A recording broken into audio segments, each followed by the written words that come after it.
See you. Are you okay? You've won 4 Premier League titles, you've won an FA Cup, you've played in a Champions League final.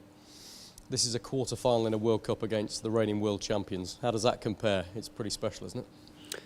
Yeah, to play in a quarter-final of a World Cup is always going to be special. I think it's obviously a little bit more special when it's against France, the reigning world champions. So it's going to be a very tough game, which we know, and we're fully waiting for, with excitement. You'll almost certainly have the responsibility of marking Kylian MBAPPE, who a lot of people feel is the best player in the world right now. But you've come up against him in the past for City against PSG in the Champions League. How do your experiences against him in the past help you when you're trying to prepare for a battle like that? Obviously, it's always going to help because I've played against him, a number of times now, as you just said, with Manchester City and PSG. But just as well as what you've just said, he's a fantastic player in great form. So it's not going to be an easy task, but it's one that, as a professional footballer, you want to play against the best. And as you just said, I think he's, one of the best, if not the best in the world at the minute. You've regularly played as a centre-back in a back five with England, and you've played just as often as a right-back in a four. Talk to me about the kind of pros and cons of each and how you have to change your performance depending on how England's set up. I don't think much changes really. I feel that the system that we play, whether that's for Manchester City or for England, I don't really bomb forward as much as I probably used to do when I was playing for Tottenham as a wing back, for example. So it's about reading the game, reading the opponent, reading the formation that the manager wants you to play in, and adapting to that really. It's a team game, it's not a solo game, so I do whatever the manager asks and what's going to benefit the team. Thank you, mate. Thank you. Hi, Carl. Alex, BBC. Do you understand the focus on your battle with MBAPPE, and how do you deal with the pressure of that? Do I understand the focus? Of course I do. I play football, so I do understand what I need to do, and that's obviously to stop him. It's probably easier said than done, but I don't underestimate myself. As we've just said there, I've played him before. And I've come against a lot of great players, in my time playing for England and also Man City and the clubs that I played for. So I have to treat it as another game. I have to take obviously extra care and give him the respect he deserves, but not too much respect because he's also playing England, and we can cause them problems. Okay, it's going to be a tough game, but not one player makes a team. From the outside looking in, we speak about it all the time, but is it something you speak about as players when there's so much focus on a particular battle? No, I think the game's not England v MBAPPE. The game's England v France. As I just said there, we take respect that he's a good player in good form at the minute, but I'm not going to roll out a red carpet for him and tell him to go and score. I'm representing my country at a quarter-final of a World Cup, so it's do or die really. If we lose, we go home, and he's not going to stand in my way, and hopefully winning, a World Cup for my country. I've seen your teammates at Man City mess around with your FIFA card before about your pace. Who do you think is quicker? We'll hopefully see on Saturday if I'm chosen. Who knows? Thanks, Kyle. Isaac here from Citizen Kenya. Basically, knockout tournament going to be very tight and close. The Three Lions have waited for so long, since 1966. Do you think the current squad has what it takes to bag the title after such a long wait? How do you rate your chances heading into the quarters? We have to, as I just said there, we have to back ourselves. We have to be confident in the players that we've got, the players that have been nurtured over the last 4 years, reaching a semi-final in the World Cup, reaching a final in the Euros, and then obviously we've got to a quarter-final. Okay, we're not there, and we've not gone past what we achieved in the last World Cup or Euros, but we're on the right path in the right direction. And I think with the group of squad that we've got, the confidence is high. We're scoring goals, we're not conceding too many. So we have to be confident, but as I say, Saturday's going to be a very tough game against a very good team. It's the reigning world champions, and we need to be right up to speed, right up to the mark, and make sure that we're singing all from the same hymn sheet to collectively win this game. Steve Scott from ITV News, Carl. One more on MBAPPE, if you don't mind. You said you've played against him several times before. Yeah. As a team, did you come up with a specific plan for that? Did it go well? And have you been using that experience to help Gareth with his strategy for the game? I think when we've played them the 4 times in the Champions League for Manchester City, you're not just thinking about MBAPPE. And I think it's exactly the same on Saturday. You're not just thinking about MBAPPE. Okay, he's a tool that they've got in their armoury that's very good. But there is other good players, and we can't underestimate them players that have won big titles, won World Cups. So, okay, he's a great player. We all know that. That's why all the questions are about him. But let's not forget Giroud, who scored countless goals for France and in the Premier League. Dembele, who's for me just as good on the other wing, and a very tricky player. And then you've got Griezmann and stuff like this. That these players can cause you a problem. So, okay, we take her out of him. He's a great player, but for me, all the questions probably shouldn't be about him. We should appreciate that we're seeing a great footballer, but there is other players as well. Hi, Kyle. It's Mark Manbrines from PA. Just slightly away from MBAPPE, but something equally as serious. Can you talk to us about Dave the cat? Oh, Dave's fine. He had a little scrap with the other cat the other night. I think they're fighting over territory and the food. But he's doing well, and hopefully I can stick to my promise where I said that he would come home with us if we was to win the World Cup. So Dave's fine. Thank you for asking. Lucky charm. Hopefully.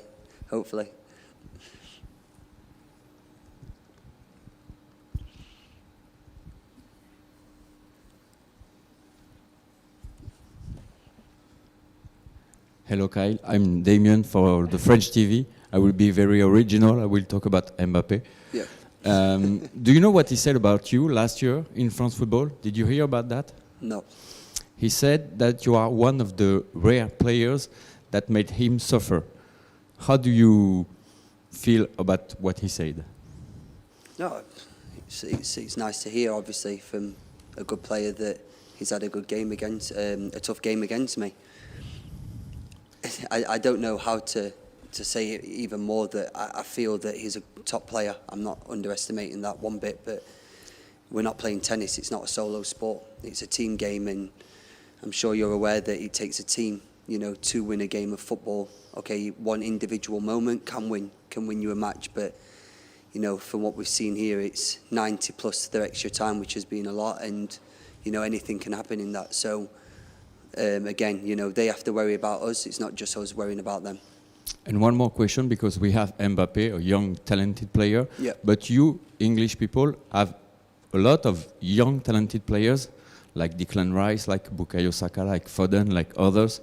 Can you tell us something about this new generation? Because you are like an old guy with these guys. Can you tell us about these young players? I think it's great for the English game. As you just mentioned, a few there with, Jude being one of them that have come onto the scene and kind of, they've had this courage to play for England that probably many of us didn't have when we was that age, where it's no fear, it's fearless, and they go and, express themselves. I feel that we have to pay a big, compliment to the manager for him allowing us to do that, and him allowing these youngsters to have the chance and go and express themselves. But I think it's also to them and their dedication to the game and how they want to, obviously be the best that they can be as a footballer. Okay, to James out of here. Hi, Kyle. Hi, James mate. Ollie from ESPN.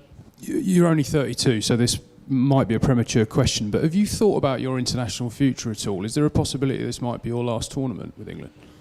No, I'm a guy that takes a game at a time. I don't really look towards the future.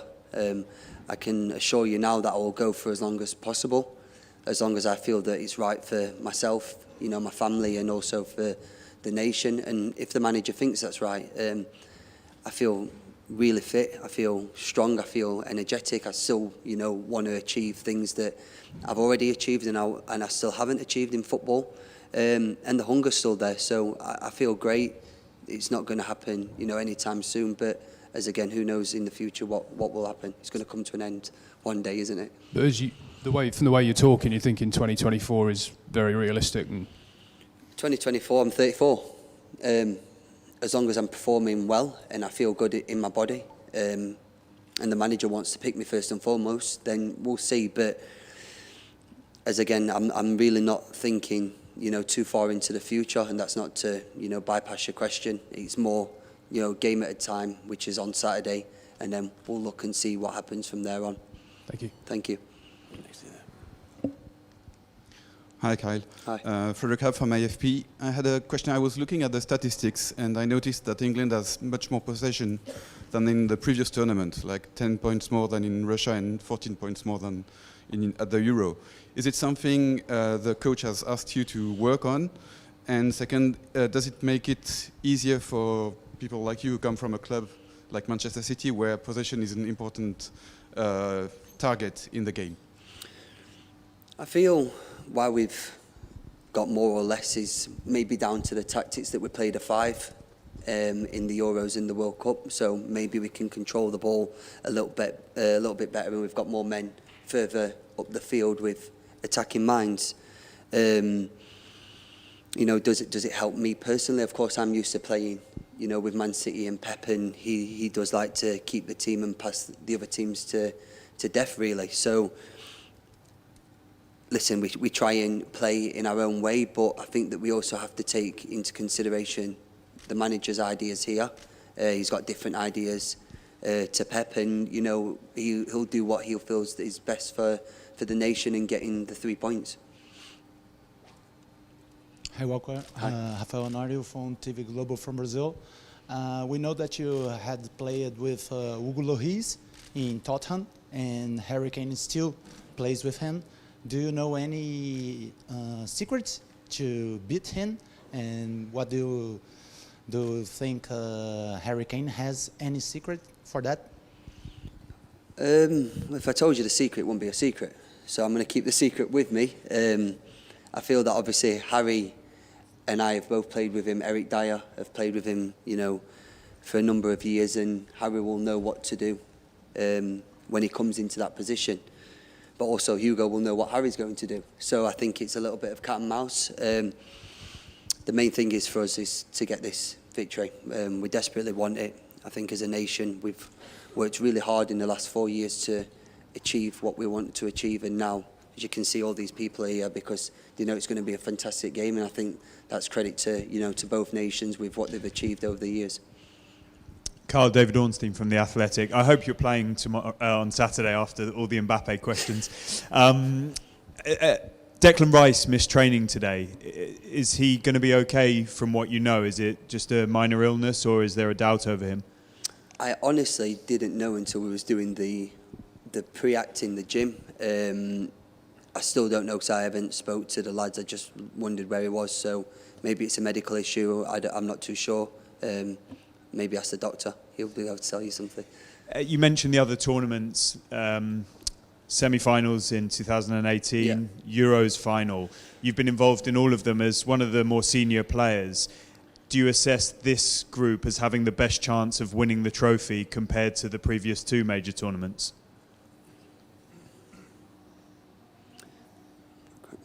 I don't know, actually, because I feel that the standard of players has probably gone up another level in this tournament. I'm not saying that Russia was a bad standard, but I feel that us as a team was a little bit inexperienced in big game matches. Okay, we knocked a few walls down in Russia with winning a penalty shootout and stuff like that, but we still was inexperienced. We got to the semi-final, we scored early. We didn't really know how to handle that. So I think we're more equipped, but I do think that the players for the other teams, I mean, you look at Morocco, for example, how well they played against a very, very good Spain team and went and got the result that they wanted. And I feel that, you've had a few surprises with Japan and stuff like that in this World Cup. So I feel that there's, the standard of players has gone up probably a little bit more than Russia.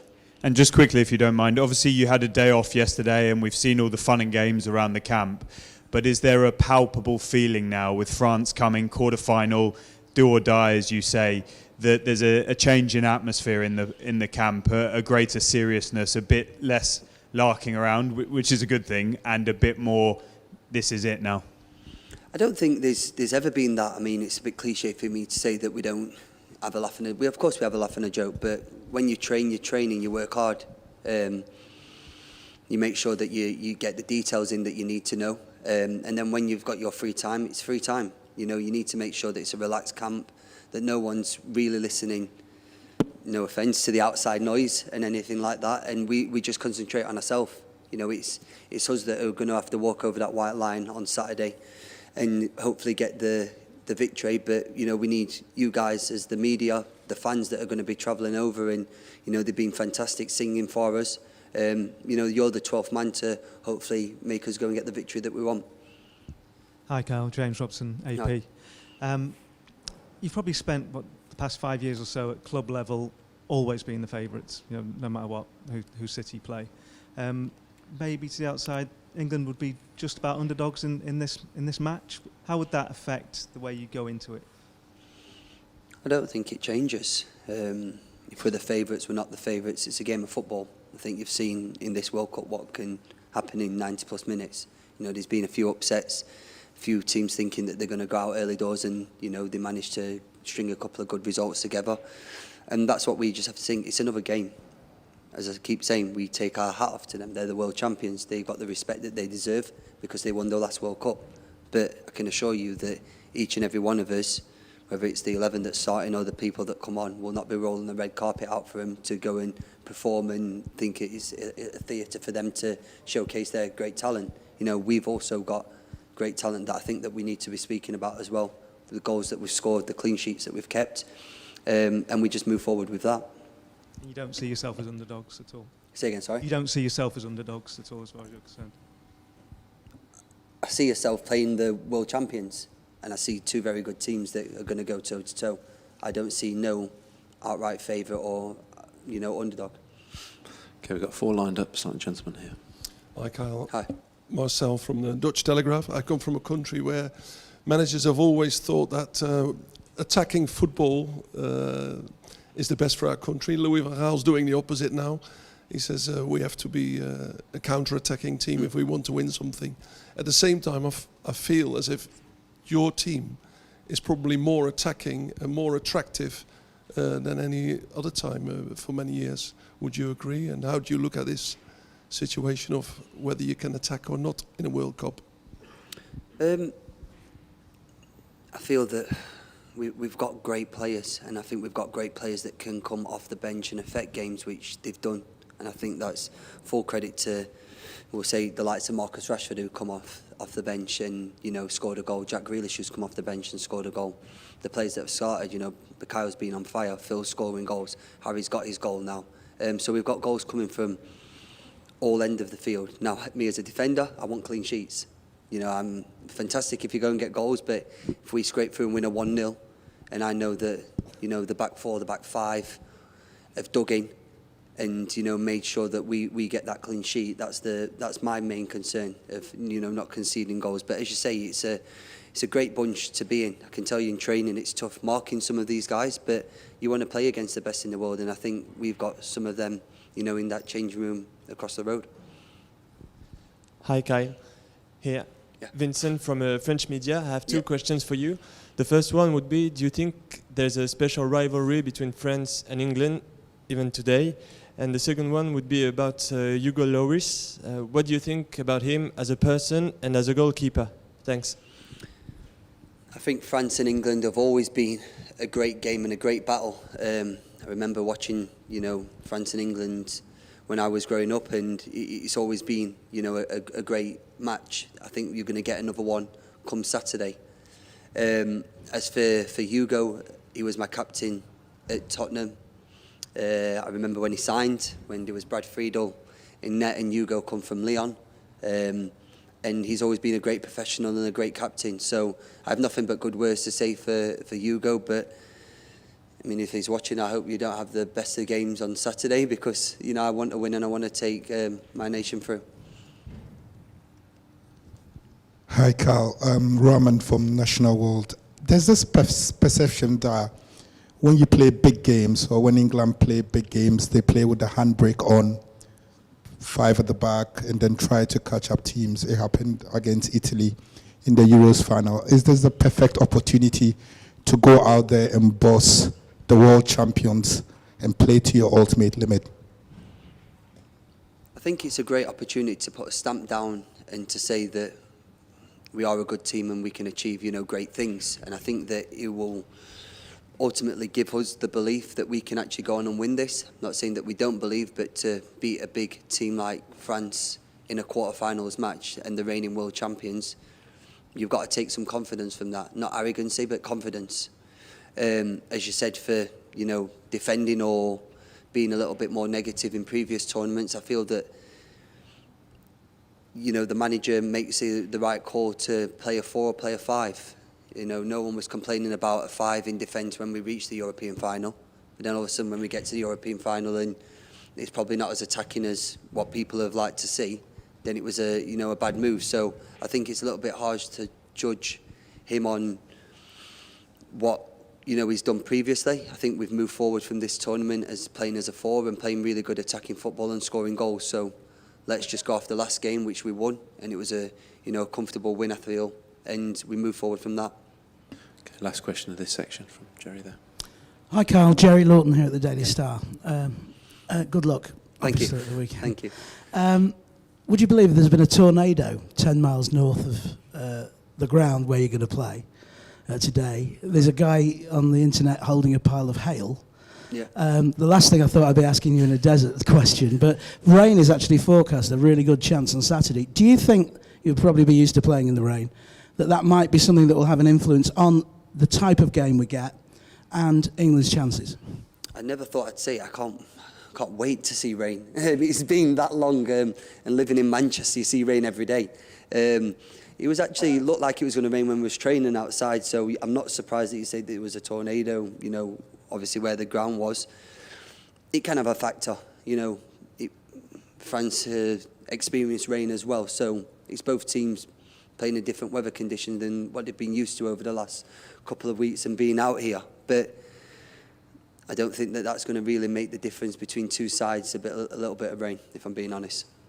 Okay, everyone, that ends the live section. We'll now move on to a very short section of Bargain until 10:30 p.m. this evening UK time. We'll start with Andy Dunn at the front here.